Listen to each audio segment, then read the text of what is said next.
Get ready. The day will soon come when you'll literally dream of Bitcoin. And by then, it'll likely be too late. But what's one? It's nothing. 0.1% of your phone's charge, and it's already bricked. 0.1 points on an exam, and you won't get a license. A house? Yes, it's not even a room, it's just a pathetic cosplay of a homeowner. But 1 Bitcoin is in a completely different league. It's more than 99% of the Earth's population owns, and even more than 97.5% of dollar millionaires own. It sounds incredible, but when you learn the math behind it, you'll be shocked at how blind you've been all this time. First, you need to understand what will happen to money in the next 20 to 50 years. Because while thousands of 20-year-olds are using GPT to cheat on exams and earn degrees for jobs that might not exist in 10 years, the biggest changes won't be in the labor market, but in the very reason for which labor exists. Money. That's the stock market, measured in US dollars. 60% of North Americans keep their dollars, savings, and pensions there. But in 2008, things got so bad that Jim Cramer nearly had a heart attack on live television.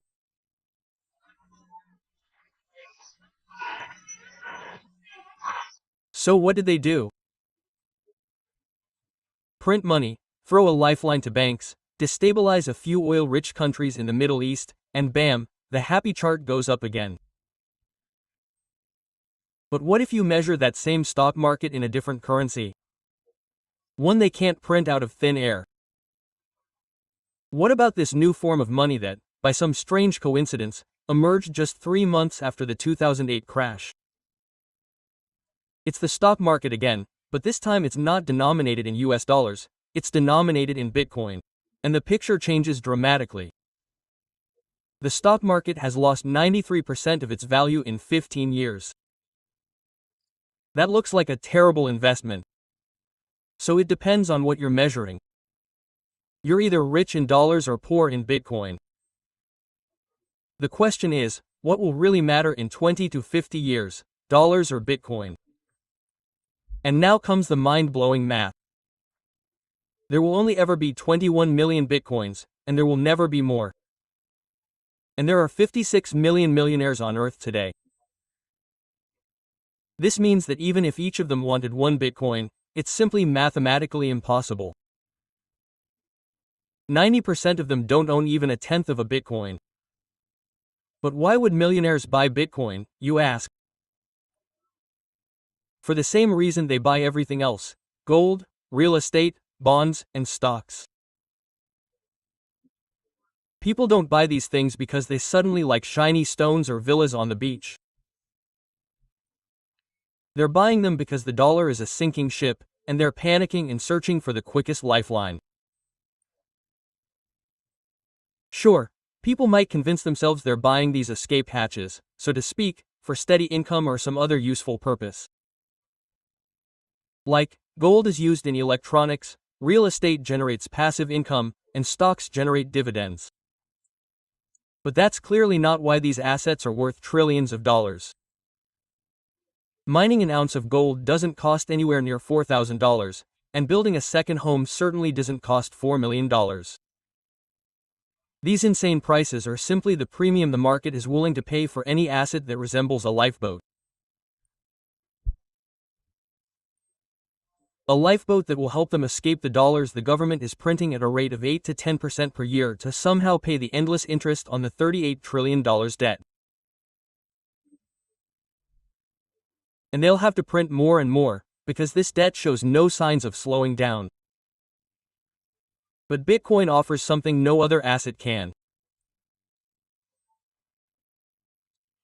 It represents a scarcity that most people simply can't comprehend, allowing them to completely re-evaluate the entire system, exposing its predatory nature.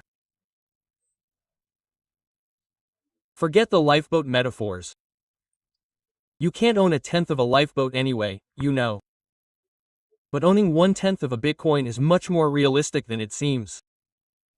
Today, a Bitcoin is worth $9,500. Now, in 30 years, the entire Bitcoin network, many billions of dollars invested in computers, infrastructure, and data centers, will be mining non-stop for 40 minutes just to mine the same amount of Bitcoin as a block reward. That's the exact amount of one you can get today, instead of wasting those $9,500 on another info course on how to earn 1000% monthly profit. Let's look at the year 2136. Maybe we'll even live that long if we take the same pills as Brian Johnson. By then, the entire Bitcoin network worldwide will need 7 months to mine one coin. Still not convinced? Let's translate Bitcoin into Manhattan real estate.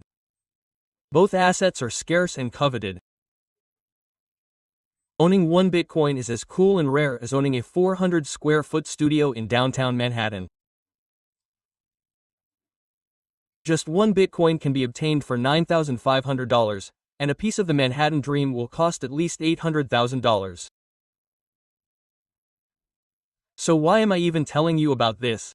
In 2017, I saw on the news that Bitcoin had risen from $5,000 to $6,000. Then it rose to $7,000, to $8,000, to $10,000. Every day, its price rose by $1,000, but I didn't buy until it reached $18,000.